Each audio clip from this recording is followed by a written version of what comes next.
on hitting the snooze. Grab my shirt and pants and a nice pair of shoes. I hear mama yelling, the bus is almost here. Down the stairs I run, hear it getting near. So I take a look around, and what do I see? Yesterday's pizza, Pop-Tarts, and gummy treats. Oh, those gummy treats. So give me some cookies, French dip and chips, a soda or a big sweet tea. I can't get enough, no I can't get enough for those calories, 'cause my eating is killing me.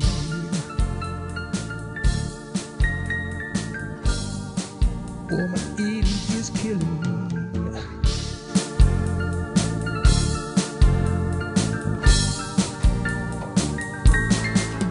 Time to change bad habits, eat more veggies and fruits, more salads and a whole lot less fried foods. Get off of the couch, go outside and play, and you start feeling better right away. When I take a look around, what will I see?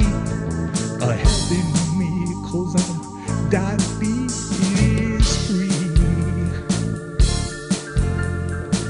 Diabetes won't get me, so don't give me no cookie, French dip and chip, no soda or a big sweet tea. I'm Sharon Denham. I'm the project director for the Vulnerable Population Project, where we're aiming to prevent type 2 diabetes in rural Appalachian counties. We're working in 3 different regions, Kentucky, Ohio, Virginia, and in Mississippi. What we have found over the last few years is that the rates for diabetes in this region are higher than in any other geographical area in the United States. The problem of diabetes is often related to or linked with obesity and physical inactivity. And what we have seen by looking at the maps from the Center for Disease Control and Prevention is that our obesity rates are some of the highest in the whole country. Many people, up to a third of the population, are actually overweight or obese. This is a major concern. I think here in rural Mississippi, in particular in Winston County, our biggest problem is the lack of really the programming and the efforts made to really educate people. Because oftentimes it's very frustrating for us to try to figure ways and techniques, because there is such a misconception of the understanding of the seriousness of diabetes. And it's a challenge for us to look for those ways to extend, to teach people, to make them aware that this is a very common disease, but it's something we can address. Because like I said earlier, from my understanding, type 2 is the most common, with probably 95% of the people with diabetes having type 2. And we can deal with type 2 basically with 2 avenues, in my opinion. That's, diet, nutrition, and physical exercise. Being brought up in the South's got a lot to do with it. Because people think you can't go to anybody's house or go to any function unless you're eating. I mean, that's just a southern thing, I guess. And when I was a child, my grandmother would cook a meal. She didn't cook like one meat and a couple of vegetables or a salad, whatever. She had to have 2 or 3 meats, 2 or 3 desserts, and just a table full of food. And if you didn't eat, you just was sick or something was wrong with you. The Appalachian lifestyle was very different than what we have now in years gone by. In fact, people ate big meals, much like they do today, but they went outside and worked. They worked hard. They burned up those calories. Today's people, we eat those big meals. Those portion sizes are pretty large. We consume a lot of empty calories, and then we sit. We sit for long periods of time, often not realizing what we're doing to our bodies. We need to begin thinking about how do we become more active? How do we get outside and do some planned activity? And it has to be planned these days because our lifestyles mostly just allow us to sit with everything that we do. And so burning up those calories is something we have to think about in the plans that we create for each and every day.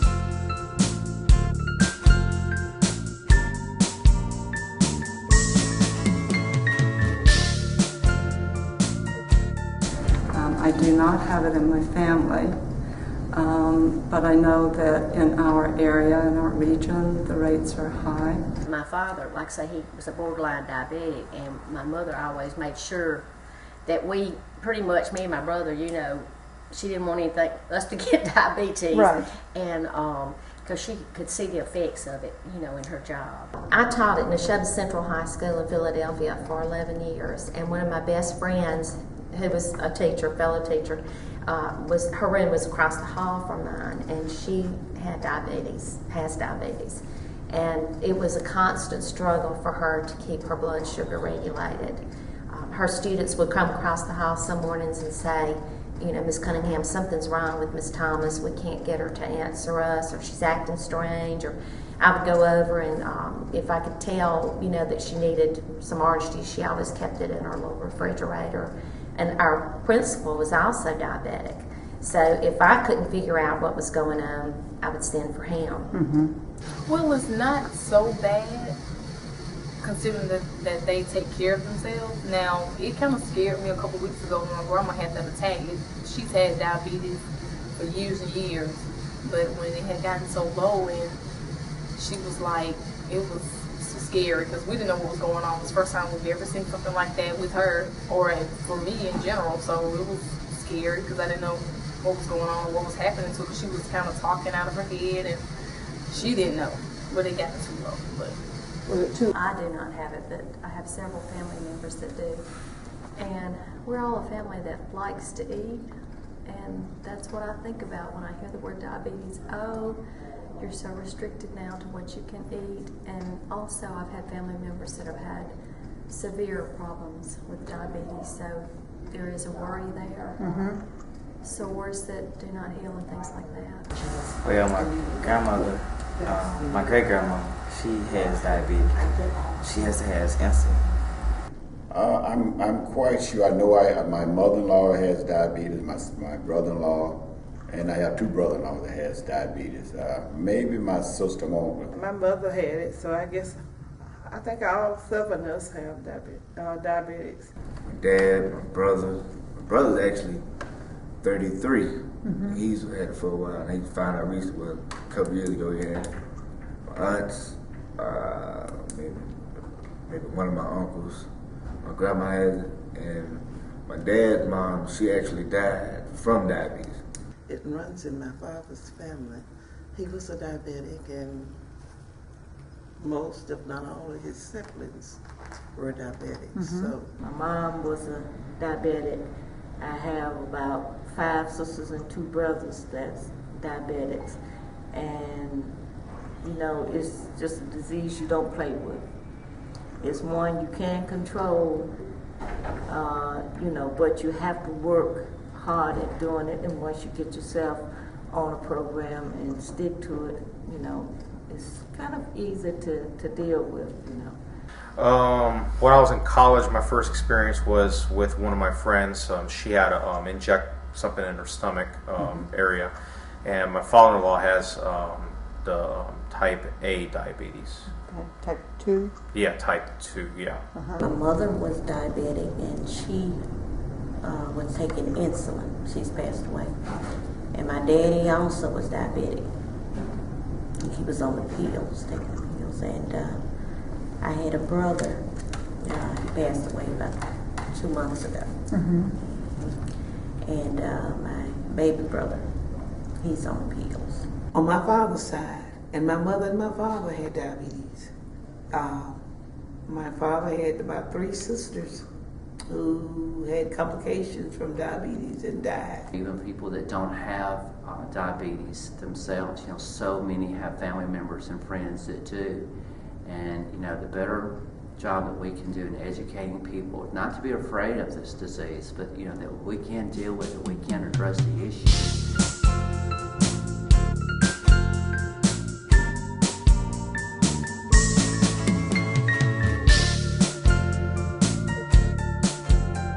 I'd like to just spend a few minutes talking about the difference between type 1 and type 2 diabetes. Many times people get these terms confused. We try to make it really complex, but it's really not, because there's basically two types of diabetes, type 1 and type 2. Type 1 is just simply the inability, of the pancreas to produce the things that we need to utilize the glucose and the sugars within our body system. And then type 2, which is the most common, that we deal with and I hear of and aware of, is simply, that the pancreas can produce, what we need, but simply the body is not efficient in utilizing what it does produce or the lack of. So I think, it's just a term that I would just wish more people understood what the issue was and how to address the needs that people with diabetes have. In the past, type 1 diabetes was often called juvenile diabetes and often occurred in children or folks under 20 years old. We still see the same or very similar pattern today. In fact, when we talk about those with type 1 diabetes, we're usually talking about 4 to 6% of the people who have diabetes that actually have been diagnosed with type 1. And that's a big thing with Mississippians. I mean, not just Mississippians, but we have the highest obesity level in the United States. And I think that sometimes it's how we've been raised. Like if our parents don't eat very healthy, then we end up not eating healthy. We can change it, but we kind of choose not to. Type 2 diabetes is the one of greater concern today. In fact, probably 94 to 95% of the people that have diabetes have type 2. Type 2 diabetes is a disease that we generally would see in much older people. In fact, the older we get, the higher risk we are for this disease. But today we're seeing type 2 diabetes being diagnosed in people much younger. In fact, 20s, 30s, and even some young people still in their teens are being diagnosed with type 2 diabetes. This is of great concern because if you have this disease for a long period of time, in other words 15, 20 years, you begin to have complications from that disease. And those complications then can reduce the quality of life one has, and we just have to deal with illnesses and sicknesses that we just do not want to have. I feel that my illness, I've had the flu, I've had bronchitis, colds, probably from October all the way up until March of this year. So it kind of kept it was pretty high. The last time I checked it was, I think, 8.1. And that had come down some.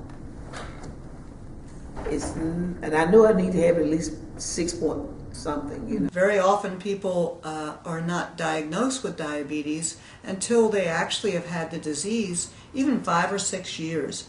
And many times it's actually the complications that are bringing them to the doctor. In other words, they may be having headaches that don't go away, which could be a symptom of high blood pressure, or maybe they're having difficulty seeing, or maybe they're noticing that they're not feeling the ends of their fingers or their toes like they used to feel. And those are all indicating that there are some side effects occurring that go with type 2 diabetes. Well, really my mother her food, things started bothering her around 80 years. When she got 80 years old, she said she pretty much ate what she wanted to eat until she got 80, but she never ate a whole lot of nothing, but she did pretty good until she got 80, then she really had to watch what she ate. But I don't do well on that now. I try to do better. Type 2 is preventable. Maybe not in every case, but in many of the cases. In fact, the majority of cases of type 2 can be prevented by maintaining our appropriate weight and staying active all through our lifetime.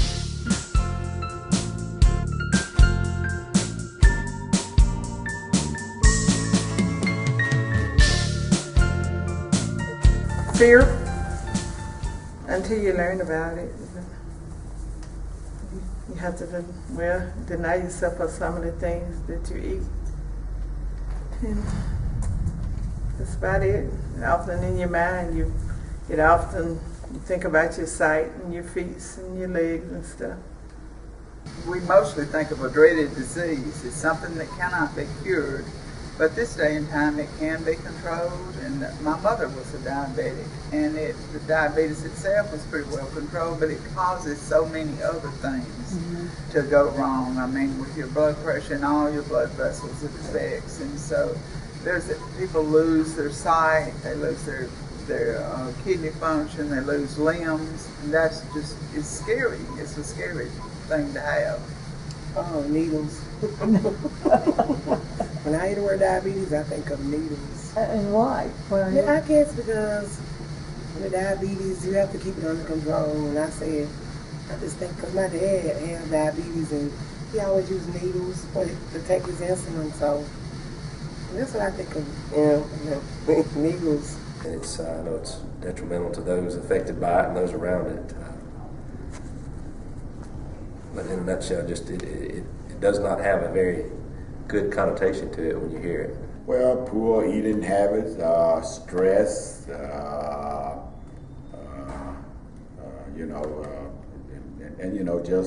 just not the right diet, having the right diet. I know that you have to watch your sugar a lot, and that if you don't, then you have serious medical problems. When I think about a main illness that's becoming a bigger issue into the community of today, a lot of people not really big on health and being active and not watching the foods they eat, so they big on sugars. I always look for a thing that tastes good, or a little sugar. I always fix anything, and starches. What I think about sugars and starches. One of my instructors in nursing school gave me the best explanation. She really made me understand diabetes when she said sticky blood. You think about something sweet, it's sticky. Well, people with diabetes, when that sugar gets in their blood, the blood gets sticky, it can't move the way it's supposed to, which leads to the amputations and the lower extremities not getting proper circulation, things like that. In the old days, when we talked about, we usually always call it sugar, but I think for me, it is that the body is not processing the glucose and the stuff that you acquire by the foods and things you're eating. To me, diabetes is a disease that can attack your body if you don't properly take care of yourself. In the past, I always thought it was caused because you ate too much sugar, but since then I have learned different.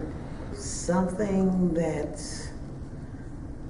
you have to live with for the rest of your life, and illness that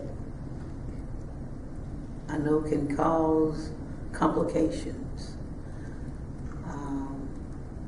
something chronic, and something that I wish I had never had. But you learn to live, you can live with it. If controlled properly, that's a good thing. If not treated properly, it can result to things happening that are not so good.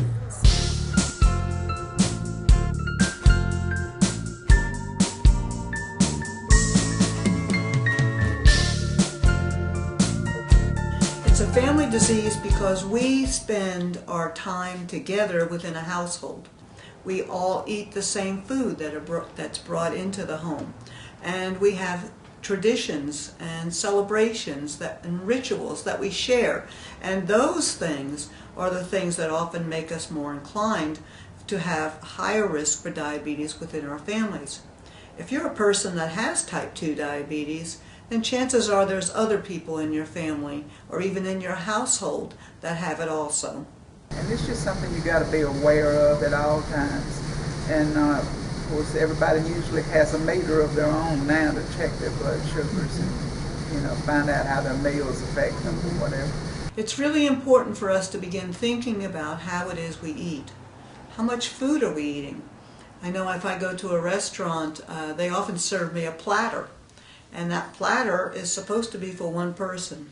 And realistically, if I eat all of that, I probably have consumed enough calories for my entire day, and maybe even a little extra. And so we have to think about the foods that we're eating, and unfortunately, many young people today really don't know how to cook. When I got it in serving sizes, if you just did a half of a cup of beans, 1 piece of cornbread, and a 5-ounce serving of potatoes, it equaled 24 grams of carbohydrates. So you're talking about small portions, but it is something that if you want that typical meal that you could have. When we think about managing diabetes, it really is a number of things you have to watch for. Certainly eating the right foods, eating the right portion size, avoiding very sugary products and things that are high in carbohydrates are important. But there's other things too one needs to be careful about. For instance, do you go to the doctor and see them regular? Being active. It's very important that we exercise and get some vigorous activity every day. The biggest thing for a kid nowadays is getting in the house and playing video games. Or getting in the house and watching TV or getting on the computer. And they complain about the heat. In my opinion, the heat won't really be a problem if you actually got out and did something. We also need to think about medication. Now, everyone that has type 2 diabetes doesn't always take medicine. Some people can monitor their disease and manage it very well by the foods that they eat and by the exercise that they do. I think my brother Miller, I don't think he has to take medication. I don't know exactly what he do. Maybe he watches his diet, but I don't think he on the medication. But I think my youngest take all of us diabetics. Another thing that people don't think about very often is taking care of their eyes, going to the dentist. There's a very great body of knowledge growing that if you have poor oral or dental care, that you may be also at higher risk for diabetes or for complications related to that. We do know also that type 2 diabetes can lead to complications, and those complications might be something like high blood pressure, a heart attack. Now, another thing that people don't realize, I guess, if you get sick otherwise, you can have a real bad cold or whatever, and it's going to affect your blood pressure, sugar. It's going to make it go up or whatever. I don't think people realize the seriousness of it when you have surgery or you have sores or any illnesses that you don't heal as well. I don't think people realize that that's a big factor with diabetes and how dangerous it is. One of the things that's been really made clear over the last few years through research and study is that if we prevent type 2 diabetes, we often are also preventing all of those other complications that might come from it. So this is a very good reason for us to really be much more concerned about our lifestyles.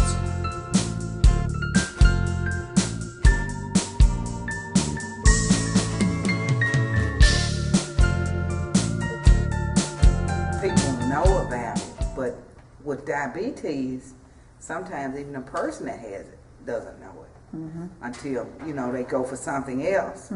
One of my co-workers is that way. She went for a surgery, and she said borderline.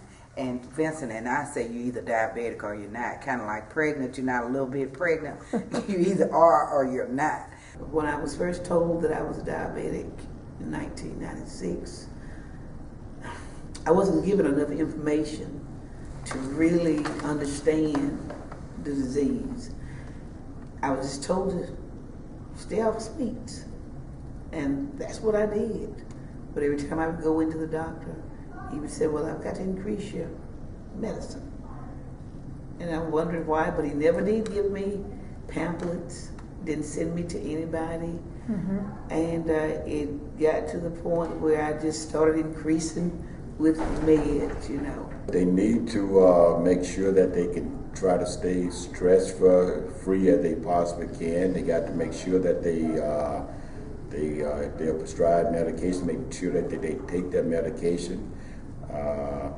They should exercise,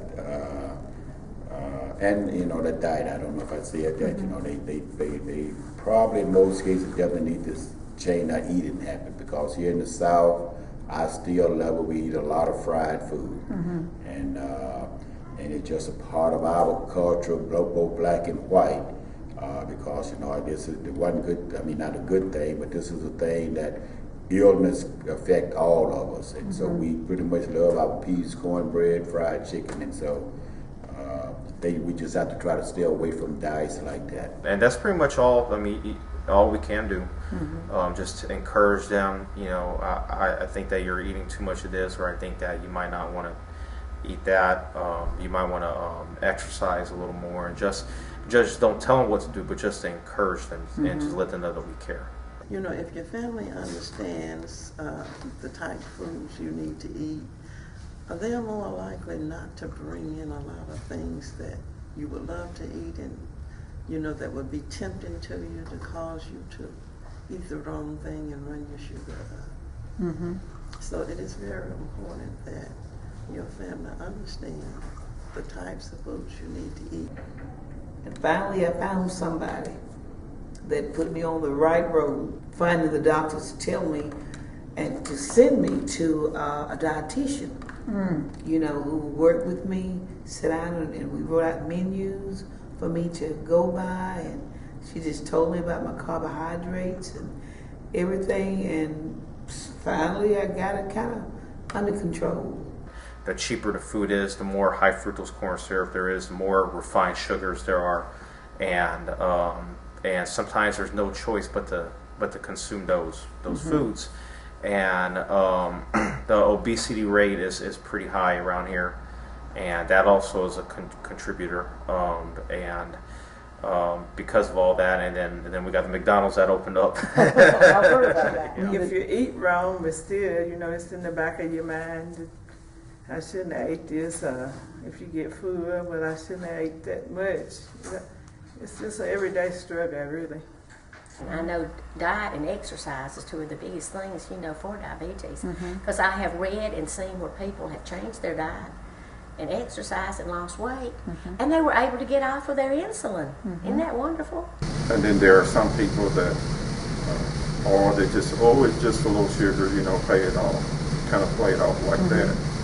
And they don't take a real interest in it, but I try to take an interest in mine because being aware that it will cause you problems down the road if you don't kind of manage it.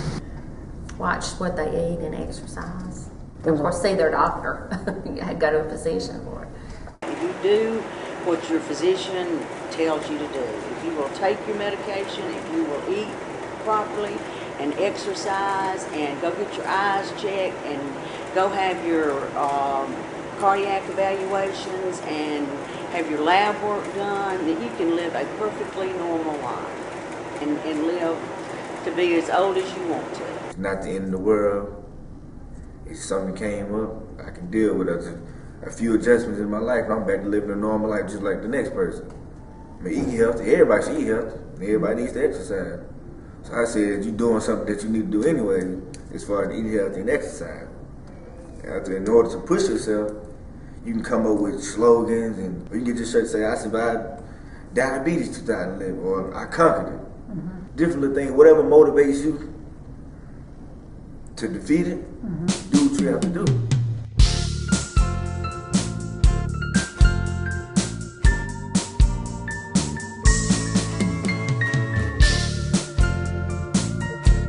In this project, we're working with diabetes coalitions from each county. We've had some training sessions for the coalitions. We have county liaisons who are working with the coalition and working with the Center for Appalachian Philanthropy here in Ohio, where I'm based out of, and we're making some progress. The coalitions are a way that local people can work with other local people. This is the only way it's going to get done. We have to work with each other. We have to support one another. If we don't hold hands, join forces together, nobody is coming to help us to do this. I often use the term citizen action, and to me citizen action is all of us working together to make a difference in the place that we live. We have to do it ourselves, and so we need you as an important link in that big chain that ties our community together and fights this silent killer of type 2 diabetes.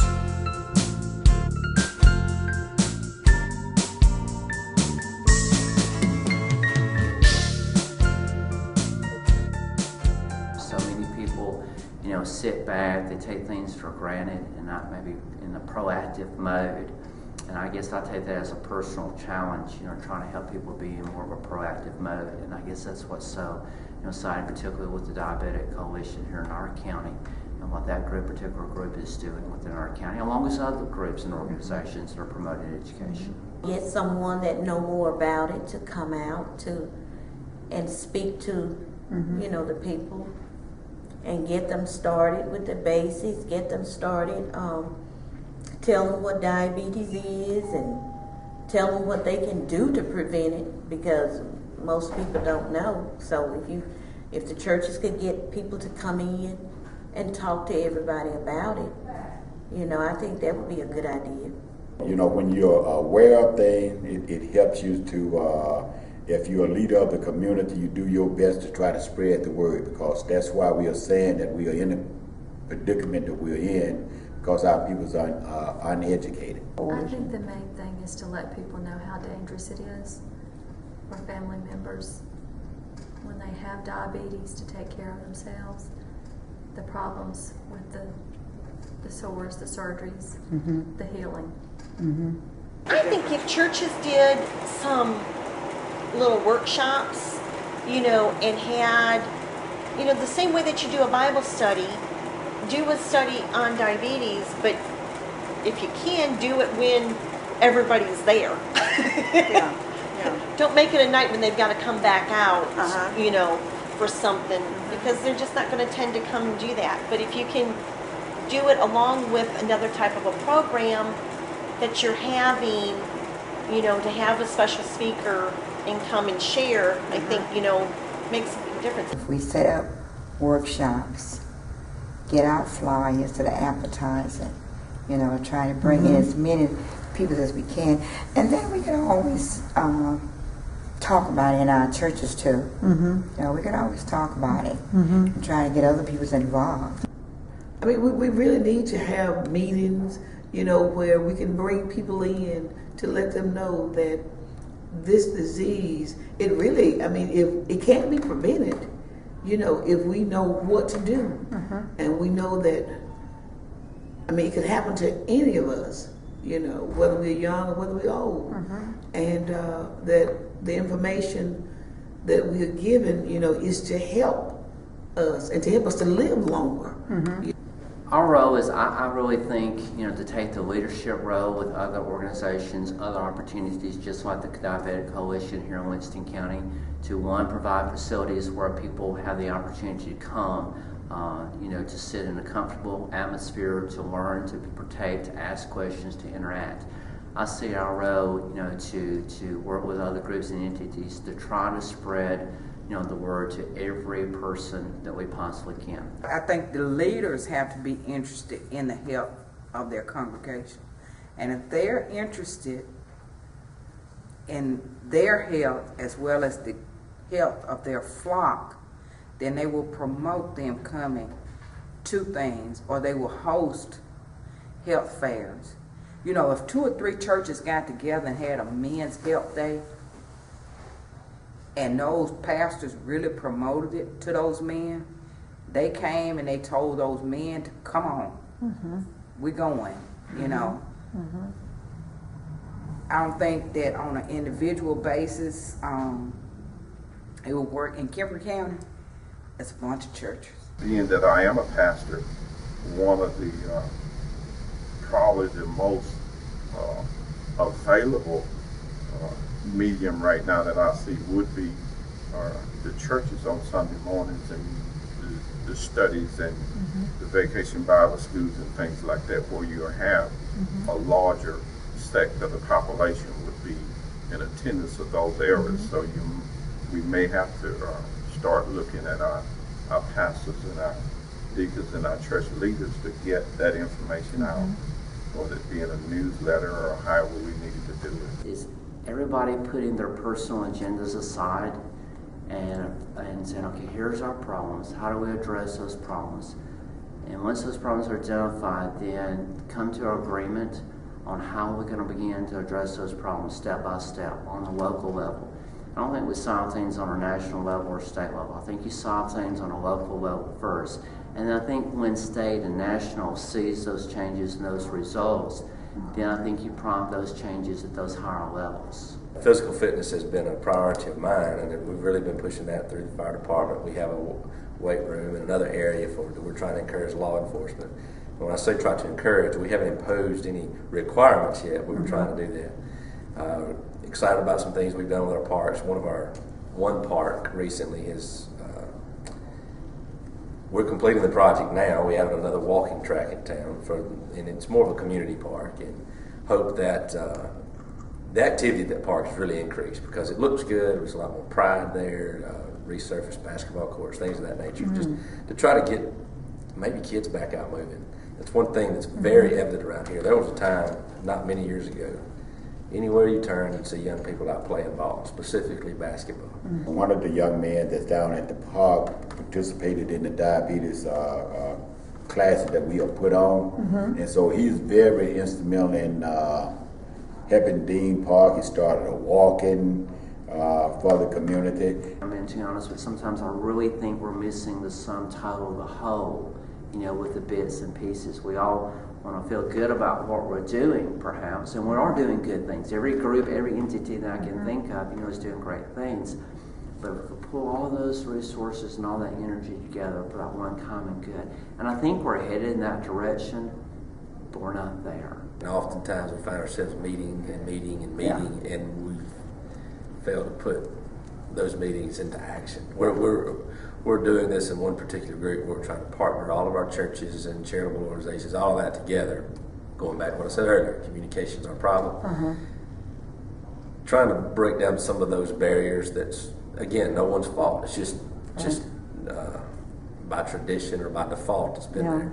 We're trying to break those down, bring everyone together, say, hey, we can communicate. You don't even have to pick up the phone. There's so many things we could use. Exactly. But through that, we get going, and then it feels like one step forward, two steps back. So we're now going through a process to coach ourselves into putting this all into action.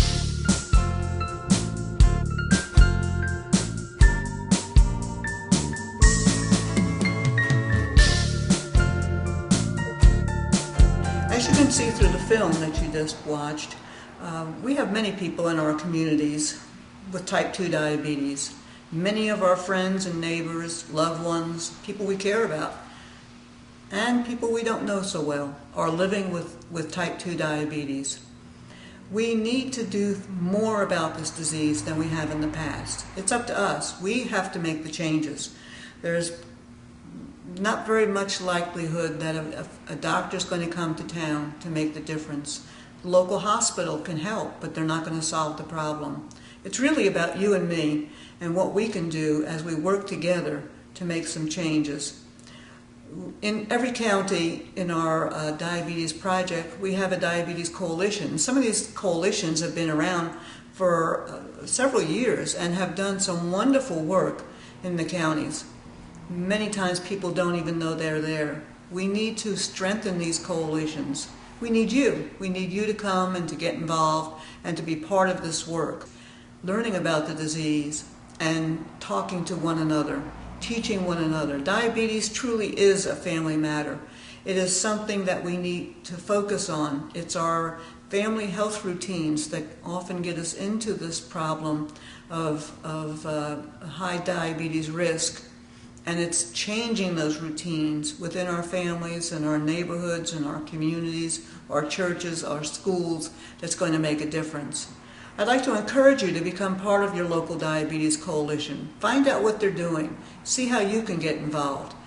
We need you to take part.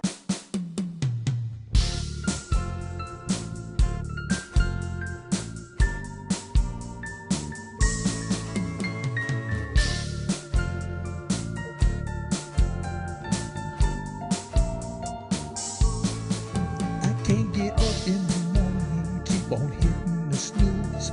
Grab my shirt and pants and a nice pair of shoes. I hear mama yelling, the bus is almost here. Down the stairs I run, hear it getting near. So I take a look around, and what do I see? Yesterday's pizza, Pop-Tarts and gummy treats. All those gummy treats. So give me some cookies, French dip and chips, a soda or a big sweet tea. I can't get enough, no I can't get enough for those calories, 'cause my eating is killing me.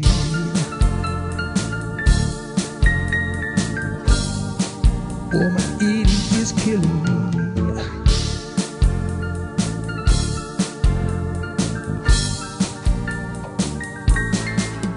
Time to change bad habits, eat more veggies and fruits, more salads and a whole lot less fried foods. Get off of the couch, go outside and play, and you start feeling better right away. When I take a look around, what will I see? A healthy me, 'cause I'm diabetes free. Diabetes won't get me. So don't give me no cookie, French dip and chip, no soda or a big sweet tea.